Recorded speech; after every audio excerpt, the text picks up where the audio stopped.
I'm Kathy Price. I'm from Douglas College Early Childhood Education, and with me today is Kathy Sales, who is actually a PLAR graduate who went on to get her master's degree and is now working back with us in the college, teaching early childhood and actually working as a mentor assessor.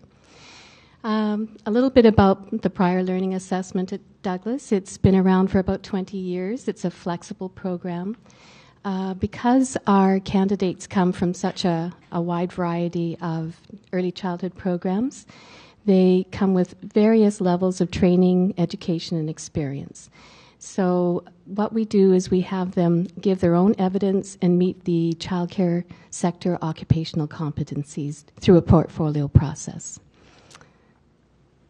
And the next one is yours.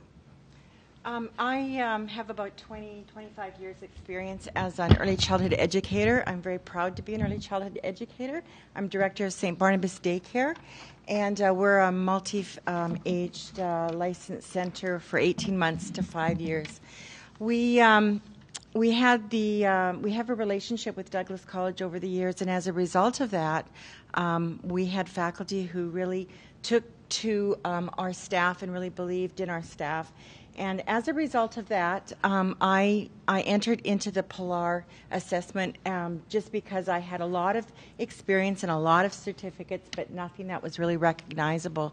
And as a result of that, I did some PLAR work, and I graduated and went on to do my master's at Royal Roads University. When I was going on to do my master's, the staffing team saw the changes that were happening and the support that Douglas College was giving to our center. And then several of the staff went on and started to PLAR themselves. And as a result of that, we now have staff who've got their BAs. And some are looking at the possibility of moving on to a master's program themselves. The wealth of knowledge we now have and experience has really secured and brought such a dimension to our work that it has been well recognized in the community. And the whole philosophy around the PLAR and what we're doing is we're really believing very strongly in supporting the children and the families within our community. And as a result of that, it makes a better society. This is Anna Hubbard, who began working in preschools as a volunteer when her children were there. And by the time she found out about PLAR, she had actually been connected with this school for 9 years before she actually got her credential. When her children moved on to elementary school, she continued to volunteer there. And she began taking part-time courses, but her circumstances changed, and she had to stop going to school. She couldn't afford it. And eventually the regulations changed, and she needed to have the assistant license at least to stay there. So she became part of one of our PLAR candidate programs, and she worked really hard. When I came to observe her, she was just amazing. You would not believe this woman was not credentialed. And when I called her to the day to tell her that she had met all the competencies and she was going to be recommended for license, she broke down in tears. So this is almost 10 years of her life that she had spent working in childcare. Let me see.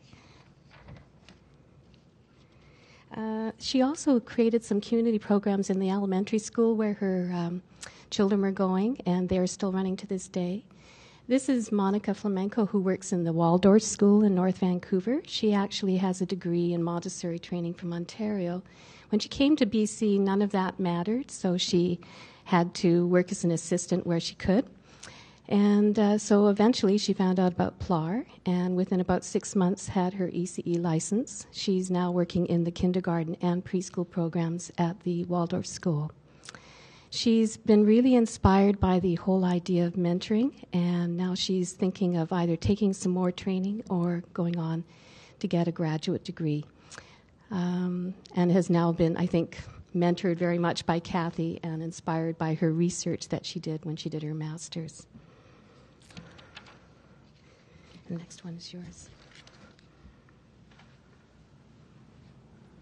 I just wanted to say that the PLAR has really, the whole mentality and the philosophy around the fact is it is a success, and that the candidates, when they come in, you will be successful. And I think that is what really, for me, has really stood out the most. And as I'm now being a successor, I always go in as a mentor assessor. I always go in with the attitude to support the student, that they will be successful. And I think that really is a great foundation. And what really made me believe in myself was that my mentor assessor really believed in me. So I think it's really important that we keep that whole philosophy and that we use that. This previous slide was Lydia Takeda, who I just threw in as an example as someone who is trained in Canada with very good credentials, but when she came here wasn't recognized anything beyond her basic license. And 18 years afterwards, she was considering going back to school to get the diploma she already held.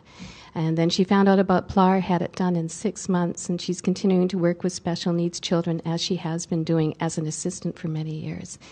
But one of the things you'll see is that the people who go through PLAR, as Kathy said, the inspiration and the feeling of success, and I can go further, is really incredible. And some of these people are now part of our team.